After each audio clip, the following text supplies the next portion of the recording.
La pluie battait violemment les vitres du vieux manoir abandonné. Personne ne s'aventurait dans cette partie de la forêt, surtout la nuit. Mais Camille et ses amis, en quête de sensations fortes, avaient décidé de s'y introduire. Une légende locale parlait d'un ancien boucher qui y avait autrefois vécu, massacrant sa famille avant de disparaître sans laisser de traces. Certains disaient que son esprit rôdait toujours, attendant de nouvelles victimes. Dès qu'ils franchirent la porte grinçante, une odeur putride de chair en décomposition les assaillit. Des meubles couverts de draps poussiéreux, des murs fissurés suintant d'humidité. Et puis, il y avait cette étrange traînée rouge sombre sur le sol, menant vers l'escalier. « C'est sûrement une vieille peinture », murmura Julien, tentant de masquer son malaise. Mais Camille n'était pas convaincue. Son cœur battait à tout rompre. Quelque chose clochait ici.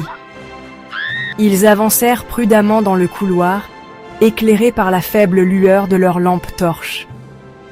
Un courant d'air glacial fit claquer une porte au fond. Ils sursautèrent. Juste le vent, souffla Sarah, plus pour se rassurer elle-même. Mais soudain, un cri strident résonna dans la maison. « C'était Max !» hurla Camille. Ils se précipitèrent vers l'escalier, suivant la traînée rouge. En haut, une porte était entrebâillée. À l'intérieur, l'horreur les frappa de plein fouet. Max était suspendu au plafond par des crochets rouillés, les entrailles dégoulinant sur le parquet. Un grincement derrière eux. Le souffle court, Camille tourna lentement la tête.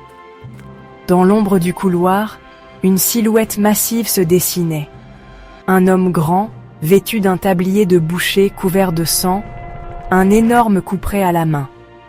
Son visage était caché par un masque en cuir cousu de fils noirs, ne laissant apparaître que 2 yeux injectés de sang. Il leva son arme. « Courez !» hurla Julien. Ils dévalèrent les escaliers, le cœur prêt à exploser. Mais la porte d'entrée s'était refermée, verrouillée. Derrière eux, des bruits de pas lourds descendaient lentement les marches, puis un rire guttural.